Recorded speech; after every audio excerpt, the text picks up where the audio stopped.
Okay, let me guess.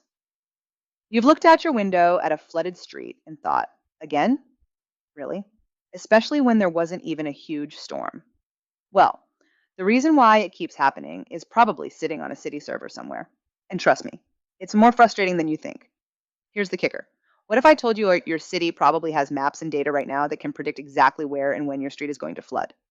Yeah, the problem isn't that they don't know. The problem is they're stuck in a system that's built to react to disasters, not prevent them. And look, we all know the usual suspects, right? We've got concrete and asphalt everywhere, so-called impervious surfaces that stop water from soaking into the ground. You've got storm drains that are constantly getting clogged up. And then there's the ancient infrastructure, pipes and pumps built decades ago for a world that just doesn't exist anymore. But those are just the symptoms. The real disease is a broken decision-making process. So, to actually fix this, we need a way to make smarter decisions and way faster. And the blueprint for this isn't some crazy sci-fi concept. It's probably in your house right now. Yep, a thermostat. It's a perfect, simple little control loop. Think about it. It senses the current situation is too cold in here. It orients by comparing that to the goal, the temperature you set. It decides on what to do, turn on the heat, and then it acts. That simple cycle is the absolute key to managing any complex system, including a city's entire water network. Now, this idea actually has a pretty cool name, and it comes from a place where the stakes are incredibly high. It's called the OODA loop. It was developed by a military strategist, John Boyd, for fighter pilots to make life or death decisions faster than their opponents. In our case, the opponent is the rising floodwater. The whole thing boils down to 4 simple steps. First, you observe what's happening around you, then you orient yourself. You figure out what all that information actually means. Third, you decide on the best possible move. And finally, you act. So let's see how this fighter pilot strategy can keep your street dry. So how do you take this military strategy and apply it to something like urban flooding?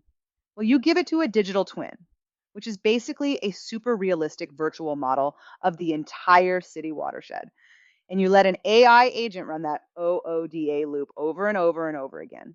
It all kicks off with observation. But the AI isn't just looking at some static map that was printed 5 years ago. No way. It is pulling in live, real-time data from every part of the system, every single second of the day. So what is it actually looking at?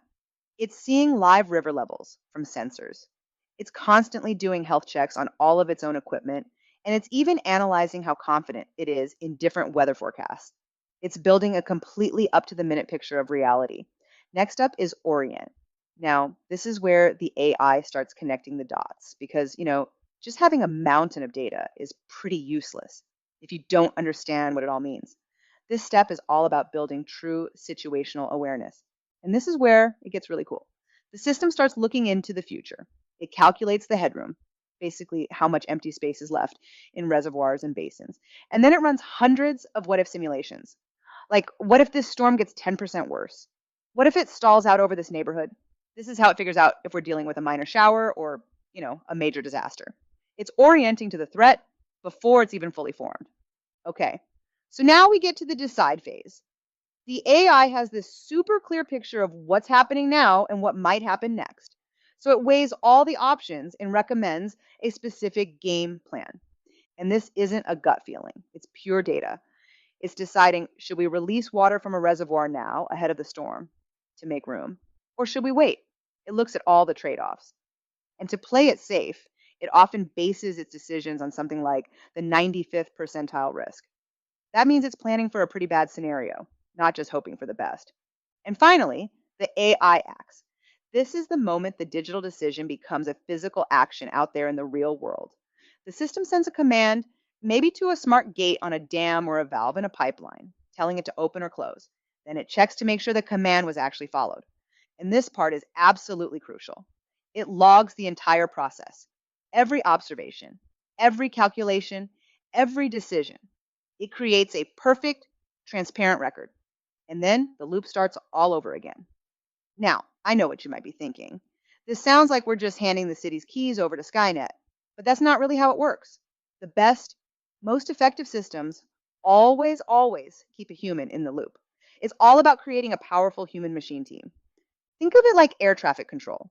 You want the computer to do the heavy lifting, but you need a human for the final call. At every stage of the OODA loop, that human expertise is vital. The AI can observe data, sure, but a person can spot a weird pattern that just feels off. The AI can run simulations, but a person can use their judgment when some data is missing. And a human can weigh ethical trade offs that a computer model could never understand. The final command always comes from a person who can react to a sudden, unexpected event on the ground. So, what does all this tech and strategy mean for your flooded street? It means we can finally flip the switch from being reactive and constantly in crisis mode to being proactive and driven by data. I mean, this is the whole ball game right here. The old way is reacting to damage after it's done using static maps that are years out of date. It's guesswork. The new way uses live dynamic digital twins to see what's coming and make smart choices before the storm even arrives. It's the difference between guessing and knowing. And when you have this kind of predictive power, you can build smarter things. Instead of just more concrete, you can invest in green infrastructure like parks that actually absorb water. You can build smart retention ponds that are controlled by the AI. You use the data to upsize the exact pipes that need it most. And you can predict when a pump is going to fail before it breaks down in the middle of a storm. Look, this technology isn't science fiction. It exists right now. It's proven. So the next time your street floods, the real question isn't, why did this happen? The question you should be asking is, why isn't my city using 21st century tools to fight 21st century storms? The information is out there. Go find your city's official flood map. Seriously, you might be shocked at what it shows. Stitch or duet this video with what you discover. Let's start holding our cities accountable for what they already know. If this episode sparked a new idea, share it with a colleague. Make it part of your Monday conversation. Follow for next week's deep dive into the tools and people driving the future of digital twins.